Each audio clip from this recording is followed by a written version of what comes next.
Man talabal ilma, siapa yang belajar menuntut ilmu, liyujariya bihil ulama, hanya untuk mendebat ulama.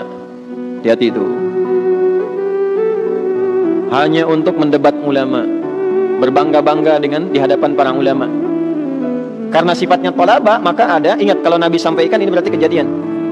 Ada orang belajar seperti serius, kelihatannya benar sambil menuntut dasar ilmunya. Jadi kalau ada dalil dia catat tuh.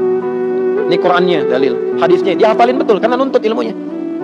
Ini dalilnya, Quran, hadis. Tapi itu hanya digunakan untuk menyoal ulama. Bikin konten sengaja aja buat nyoal ulama.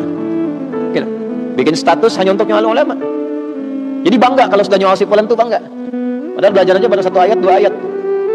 Hati-hati nih, kalau ada yang begini, Nabi sampaikan berarti kejadian.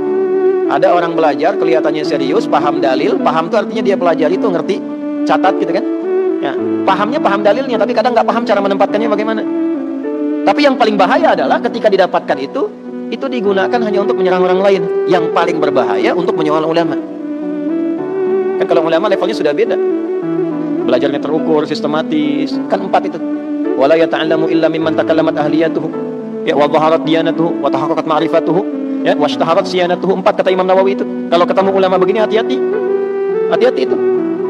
Itu dagingnya racun, kalau banyak disoal bermasalah nanti. 1, pakar di bidangnya. 2, soleh orangnya. 3, ma'rifat pada dirinya, kenal Allah sehingga muncul sifat khasyah, nggak sembarangan. Dia proporsional dengan urusan dunia, ngajarnya lillah karena Allah. Ya, karena itu akhlaknya pun baik. Kalau ketemu yang seperti ini mesti hati-hati. Mesti hati-hati. Nah, ada orang belajar hanya untuk nyoal orang lain. Bahayanya yang disoal ulamanya, ustadznya, kiainya. Bikin konten hanya untuk celah ulama, celah ustadz, celah kiai, masuk ke dalam hadis ini. Ya, walaupun ulamanya salah dalam satu hal, tapi dia sengaja membuat untuk menjatuhkannya, itu yang paling bahaya. Bisa terjadi orang salah kan? Ya, inzilaqul lisan, salah nyebut ayat misalnya. Oh, langsung disimpulkan ternyata dia bukan seorang ahli Al-Quran. Nyebut ayat aja salah nomornya katanya. Ente aja baca nggak lancar gitu kan. Bisa terjadi. Ya, bisa terjadi gitu. Ya, coba kita cek ya terus. Au yumariya bihi sufaha, atau sengaja bertengkar dengan sesama orang bodoh. Sama-sama baru ngaji, udah perang dalil. Padahal sama-sama baru ngaji, baru hijrah. Baca Quran masih belum lancar, hafal juga tidak.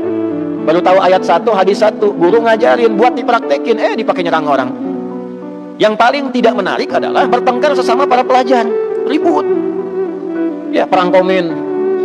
Makanya saya sering katakan kepada Anda semua, hati-hati, saya tidak akan mengakui murid-murid yang hanya menggunakan bahan pelajaran untuk mencela orang. Abaikan saja. Mencela yang sudah tercela itu buang-buang energi. Kita ngajar itu untuk memperbaiki diri kita.